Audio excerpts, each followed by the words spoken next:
Avis vascular centre మన దేశంలోనే the best varicose vein hospital.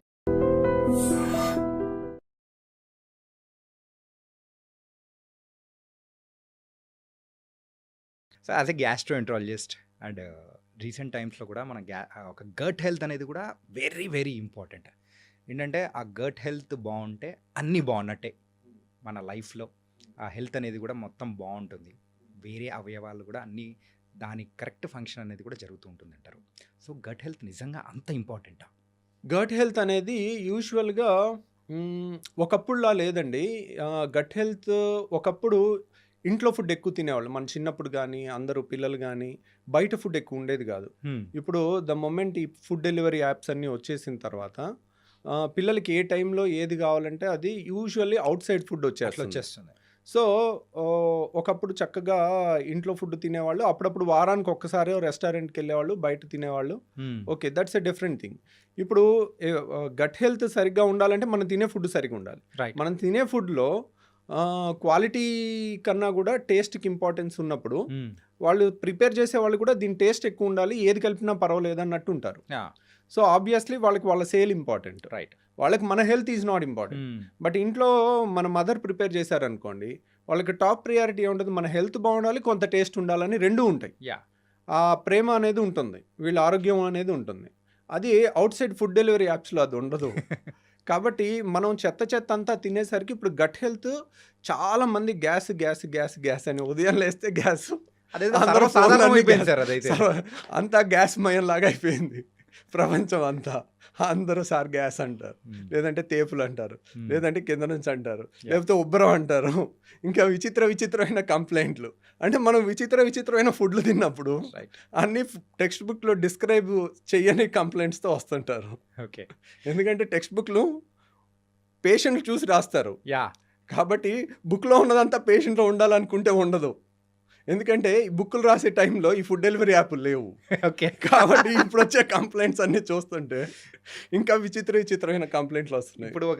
ఇప్పుడు బుక్స్ కనుక రాస్తే, అంటే అప్పుడు బుక్స్ సుమారు ఒక 1000 పేజెస్ అప్రాక్సిమేట్ మనం అనుకున్నాం. అంటే ఇప్పుడు సుమారు ఒక 50,000 పేజెస్, 1,00,000 పేజెస్ పెట్టుకొని బుక్ పెట్టుకొని ఇంత పెట్టి తిరగాలి. రోజుకి బుక్కుల సైజ్ పెరిగిపోతుంది. So but okay, gut health is very important.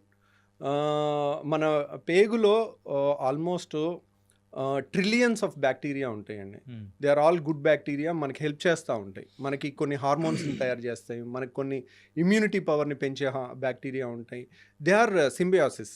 ఇప్పుడు మనకి కొన్ని బ్యాక్టీరియా, మనకి చాలా మంచి బ్యాక్టీరియా ఎక్కువ ఉండాలి. సో కొన్ని చెడు బ్యాక్టీరియా కూడా ఉంటాయి. ఒక్కోసారి మనం అన్హెల్దీ ఫుడ్ ఎక్కువ తింటా ఉంటే ఆ చెడు బ్యాక్టీరియా పెరగటం వల్ల మనకి రకరకాల వ్యాధులు, క్రాన్స్ అని, అల్సరేటివ్ కోలైటిస్ అని రకరకాల జబ్బులు రావచ్చు. గ్యాస్ సమస్య అని, ఐబిఎస్ అని రకరకాలు. So gut health is very important. And stress వల్ల కూడా ఒకప్పుడు కన్నా ఇప్పుడు స్ట్రెస్ లెవెల్స్ పెరుగుతుంది. ఆ స్ట్రెస్ లెవెల్స్ పెరగటం వల్ల వాళ్ళకి స్ట్రెస్ ఎప్పుడైతే పేగులు కదలికలు ఇష్టం వచ్చినట్టు జరుగుతాయి. సార్ అది ఎమోషన్స్కి సంబంధించి మరి ఇక్కడ అంటే దానికి దీనికి లింక్ ఎలా పడుతుంది సార్? అంటే ఇప్పుడు మీరు ఎప్పుడైనా ఒక పిల్లల్ని భయపెట్టారు అనుకోండి, సడన్ గా ఇది పోసేసుకుంటారు. అవునా? నడిచిపోయింది అంటారు. ఇది కూడా అవుతుంది. అంటే వాళ్ళని భయపెడితే పేగులు కదులుతాయి. ఓకే, సో పేగుల movements are related to stress. Okay, so there is everything is inter related.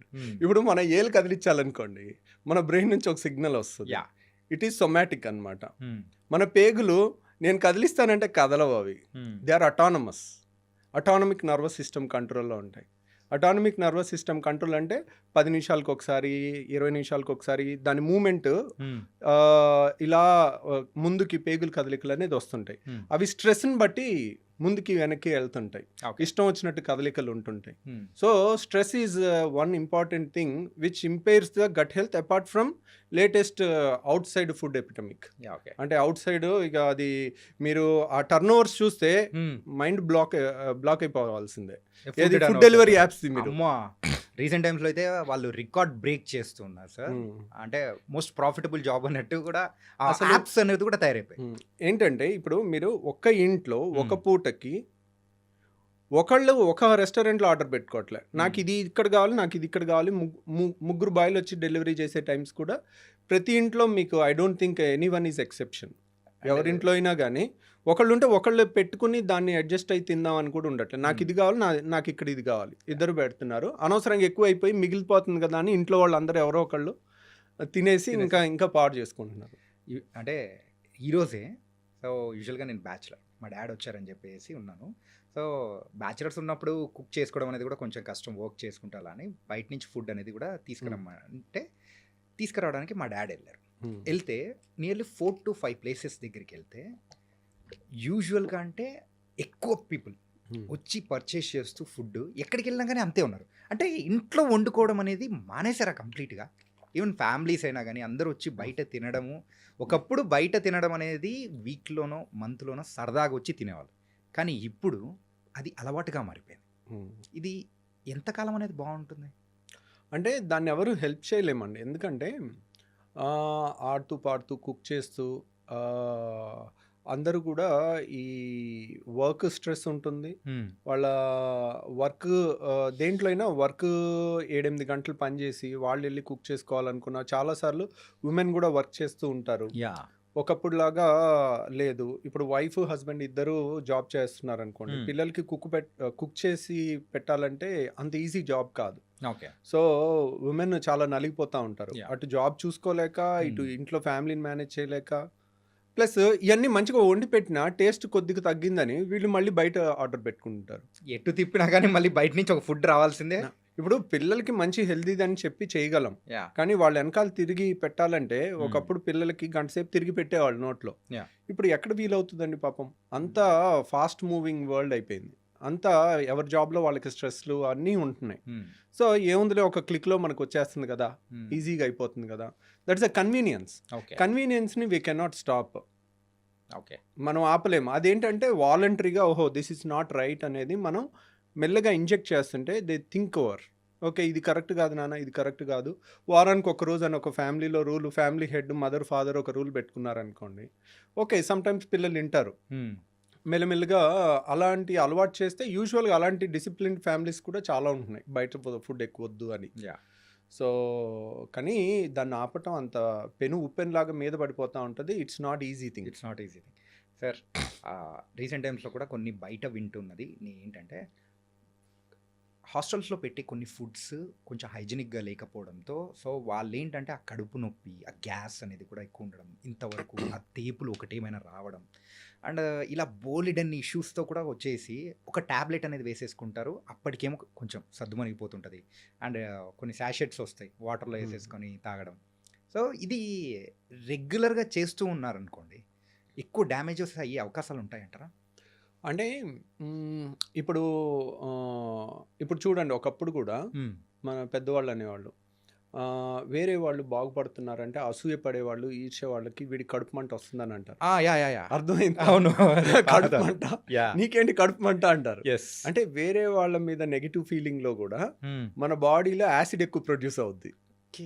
So acid ఎక్కువ ప్రొడ్యూస్ అయితే ఏమవుతుంది, అల్సర్స్ ఫామ్ అవటం, ఎసిడిటీ ఫామ్ అవటం, తేపులు ఎక్కువ రావటం, ఇవన్నీ కూడా ఉంటాయి. సో అలాగే ఇప్పుడు అన్హెల్దీ ఫుడ్ ఉంటుంది, స్ట్రెస్ ఉంటుంది, స్ట్రెస్లో కూడా యాసిడ్స్ ఎక్కువ ప్రొడ్యూస్ అవుతాయి. సో కంటెంట్ అట్లీస్ట్ మంచి కంటెంట్ తిన్నాం అనుకోండి, మన ట్రెడిషనల్ మీల్ ఎలా ఉంటుంది, ఒక కూర అన్నం, రైట్, ఒక పప్పు అన్నం, ఒక పెరుగన్నం, రైట్, అన్నీ చక్కగా ఫినిష్ చేసుకుని లాస్ట్కి పెరుగన్నంతో ఫినిష్ చేస్తాం. పెరుగులో ఏముంటాయి, లాక్టోబాసిల్లస్ ఉంటుంది. లాక్టోబాసిల్లస్ అంటే అది నైట్ అంతా తోడు పెట్టిన పెరుగు ఉంటుంది కదా, దాంట్లో కొన్ని గుడ్ బ్యాక్టీరియా ఉంటాయి. ఓకే, ఆ లాక్టోబాసిల్లస్ అనేది చాలా మంచిది గట్ హెల్త్కి. మన మంచి బ్యాక్టీరియాని బాడీలో పెంపొందిస్తుంది. ఇలాంటివి మన ట్రెడిషనల్ ఫుడ్ కొంచెం టేస్ట్ తగ్గినా దానికి అడ్జస్ట్ అయ్యి ఉంటే కనుక యూజువల్గా మన గట్ హెల్త్ ఇంప్రూవ్ అవుతుందండి. ఒకప్పుడు మా చుట్టాల్లో ప్రొఫెసర్ వెంకటేశ్వరరావు గారు అని ఉన్నారు. He was a very famous scientist అనమాట. ఓకే, ఆయన చెప్తా ఉంటారు, ఆయన హీఈస్ ఇంటూ 75 అలా ఉంటుంది. ఆయన చెప్తా ఉంటారు, మా చిన్నప్పుడు మేము సద్దన్నం తినేవాళ్ళం, అసలు ఎంత టేస్టీగా ఉండేదో రవి, అని ఆయన డిస్క్రైబ్ చేస్తుంటే Yeah. అయ్యో ఐ మిస్సింగ్ సంథింగ్ అని అనిపిస్తూ ఉంటుంది. ఇప్పటికైనా కానీ ఉదయం వెళ్ళి ఈ టిఫిన్లు ఇడ్లీలు ఏమీ లేవు. ఉదయం వెళ్ళగానే మాకు ఇంత సద్దన్నం పెడతావా అని అనేవాళ్ళం. వాళ్ళు ఆ చేసే ప్రాసెస్ని అంతా అదొక ఫ్యాసినేటింగ్గా చెప్తారు. That is also fermented food. Yes, night పెట్టేసి అండ్ మార్నింగ్ తినడం. ఎప్పుడైతే ఫెర్మెంట్ చేస్తామో, ఇప్పుడు చూడండి దోశ పిండి ఉంటుంది, యా, మీరు ఈ రోజు రుబ్బి ఈ రోజు దోశ ఏంటి టేస్ట్ ఉండదు. అవును. దాన్ని 1 or 2 days మినిమం పులిస్తేనే దాని టేస్ట్ ఉంటుంది. ఎస్, సో దానికి టేస్ట్ వచ్చింది అంటే దాని అర్థం ఏంటి? Good thing for our health అనే దానికి కొంచెం టేస్ట్ కూడా ఒక్కోసారి పెరగచ్చు అంటే దానికి. యా, సో అదే కంటెంట్ ఏం లేదు, ఒకరోజు ఆగితే ఆ ఫెర్మెంటేషన్లో గుడ్ బ్యాక్టీరియా వచ్చి మన హెల్త్కి ఇంప్రూవ్ చేసే అవకాశం ఉంటుంది. ఓకే. సో అలాంటివన్నీ మన పాత ట్రెడిషన్స్ అన్నీ కూడా అందరం మర్చిపోతా ఉన్నాము. సో ఈ సద్దన్నం లాంటిది ఫెర్మెంటెడ్ థింగ్ కానీ ఇవన్నీ కూడా మనం మళ్ళీ ఆ అథెంటిక్ మా ముసలోళ్ళందరినీ పట్టుకుని తీసుకొచ్చి ఏది అథెంటిక్ అనేది అది ఇప్పుడు నేను అడిగితే నేను ఎప్పుడు నా చిన్నప్పుడే నేను తినలేదు దాన్ని నేను ఎలా చెప్పగలను? Yeah. మా ముందు జనరేషన్ వాళ్ళు చెప్తుంటే వింటా ఉన్నాం. సో కానీ ఇప్పుడు అథెంటిక్ చేసేవాళ్ళు ఎక్కడో ఏళ్ల మీద లెక్క పెట్టచ్చు. వాళ్ళని తీసుకొచ్చి దాన్ని తయారు చేయించి దాన్ని ప్రాపగేట్ చేస్తే ఇప్పుడు మంచి తోడేస్తే మంచి టేస్ట్ పెరిగి వస్తుంది. అట్లాగే ఆ సద్దన్నంలో కూడా వేసే కంటెంట్ స్టార్టర్ ఉంటుంది. స్టార్టర్ని రోజు ఆ గంజిలోంచి తయారు చేస్తారు. అది గంజిని వార్చి గంజిని పులవబెట్టి దాంట్లో వచ్చే బ్యాక్టీరియా ఉంటుంది. పెరుగులో ఉండే బ్యాక్టీరియా వేరు, దాంట్లో ఉండే బ్యాక్టీరియా వేరు. సో ఆ స్టార్టర్ నుంచి తయారు చేయటం అనేది ఇప్పుడున్న వాళ్ళలో ఎంతమంది చెప్తారు ఇది సద్దన్నం అని, కానీ ఆ అథెంటిసిటీ అనేది రియల్గా మళ్ళీ మనం రీడిస్కవర్ చేసుకోవాల్సిన టైం వచ్చింది మన గట్ హెల్త్కి. ఆ టేస్ట్ని కూడా మిస్ అవ్వకుండా వాళ్ళు ఇప్పటికీ ఆయన చెప్తూ ఉంటే ఆయన ఫేస్లో ఆ ఎక్సైట్మెంట్, మా చిన్నప్పుడు ఇలా తినేవాళ్ళం, సద్దన్నం పెడితే ఎంత ఆనందంగా తినేవాళ్ళం అని చెప్తా ఉండేవాళ్ళు. సింపుల్గా మన ఇమాజినేషన్లోకి వెళ్తున్నాం, ఆ తింటున్న ఫీలింగ్ ఆ ఫీలింగ్ అనేది వచ్చేస్తూ ఉంటుంది. ఓకే సార్, ఈ ఫుడ్స్ విషయానికి వచ్చాం కాబట్టి ఫుడ్స్ విషయంలో మెయిన్గా మన హైదరాబాద్ డిసీస్ అనే కాదు, ఇప్పుడు ప్రెజెంట్ ఉన్న ట్రెడిషన్ ప్రకారం అయితే అందరూ కూడా biryani is very common thing. బిర్యానీలో లాట్ ఆఫ్ మసాలాస్ అన్నీ ఉంటాయి. దాంతోపాటు కాంబినేషన్గా ఒక బ్లాక్ కూల్ డ్రింక్ అనేది కూడా యూస్ అంటే తాగుతూ ఉండే అవకాశాలు అనేది కూడా ఎక్కువ ఉంటుంది. ఈ రెండింటి కాంబినేషన్ సో మన గట్ హెల్త్కి ఏమైనా ప్రాబ్లం తెస్తుందా? సో బిర్యానీస్ వల్ల మన ప్రాబ్లం తెస్తుందా అంటే యూజువల్గా వన్స్ ఇన్ ఎ వీక్ తిన్నాం అనుకోండి, ఓకే, ఇట్స్ ఓకే. బట్ బిర్యానీని కూడా ఇంట్లో మంచిగా చేసుకుని కూడా చాలా బాగా కుక్ చేసుకుని కూడా తినొచ్చు. ప్లస్ కూల్ డ్రింక్ అనేది కూడా once in a week is okay. So కానీ cool drink can destroy somebody's life. కొంతమంది పిల్లలు ఏంటంటే ఫ్రిడ్జ్లో 2 లీటర్ కూల్ డ్రింక్ బాటిల్ తెచ్చి పెట్టుకుని మంచినీళ్ళు తాగినట్టు తాగుతున్నారు. వాళ్ళు అసలు that is very destructive thing అనమాట. Cool drinks are not good, more dangerous than alcohol నేను చెప్తాను. కూల్ డ్రింక్స్ ఎక్కువ తాగటం. Okay. So it has not because of gas వల్ల కాదు. Gas is very good. Gas ఏముంటుంది దాంట్లో ఉండేది కార్బన్ డైఆక్సైడ్. కార్బన్ డైఆక్సైడ్ తాగామనుకోండి వెంటనే తేపు వచ్చేస్తుంది, లేదంటే కరిగిపోయినా కానీ గాల్లో మనం ఆక్సిజన్ కన్నా కార్బన్ డైఆక్సైడ్ 20 times ఫాస్ట్గా బాడీలోకి వెళ్తుంది. అలాగే 20 times ఫాస్ట్గా బ్రీతింగ్లోంచి బయటకు వచ్చేస్తుంది. So 20 times faster diffusion. కాబట్టి మనకి carbon dioxide is not unhealthy. But ఆ కూల్ డ్రింక్లో ఒక కోకా కోలా గ్లాస్లో 16 ప్యాకెట్ల షుగర్ ఉంటుంది. 16 ప్యాకెట్ల షుగర్. మీరు కోకా కోలా సిఇఓని ఇంటర్వ్యూ చేసింది ఉంది, మీరు కావాలంటే యూట్యూబ్లో చూడొచ్చు. కోకా కోలా సిఇఓని మన సినిమా హాల్లో తీసుకునే ఈ సైజ్ కూల్ డ్రింక్ గ్లాస్ ఉంటుంది. ఈ గ్లాస్లో ఎన్ని ప్యాకెట్ షుగర్ ఉంటుంది అని అంటే 16 ప్యాకెట్ల షుగర్. 5-star హోటల్లో మనం టీ కలుపుకునేటప్పుడు ఇస్తారు చూడండి, అలాంటి 16 ప్యాకెట్లు మినిమం షుగర్ ఉంటుంది. సార్ ఒక చెంచా మనము షుగర్ వేసుకుంటేనే కాఫీలో అరే ఎక్కువ అయిపోయిందని చెప్పేసి అని అనుకుంటుంటాము. కాకపోతే ఇంత టూ మచ్ ఆఫ్ షుగర్ అనేది కూడా మనం కన్జ్యూమ్ చేస్తున్నామంటే ఆ టేస్ట్ అనేది ఆ గ్యాస్, ఆ కూలింగ్ అండ్ ఈ షుగర్ 3 కలిసేసరికి వస్తుంది. ఓకే. సో యాక్చువల్గా మీరు గ్యాస్ లేదనుకోండి, అసలు గ్యాస్ అంతా జస్ట్ షేక్ చేసి గ్యాస్ అంతా తీసేసి ఒట్టి కూల్ డ్రింక్ తాగండి, ఎవరు తాగలేడు. కూలింగ్ లేకుండా వేడిగా తాగలేరు. సో షుగర్ లేకుండా కొద్దో గొప్ప తాగొచ్చు. సో మోస్ట్ డేంజరస్ మనకు చిన్నప్పుడు గోలీ సోడాలు ఉండేవి. అవును. సో దాంట్లో కూడా కార్బన్ డైఆక్సైడ్ ఉండేది.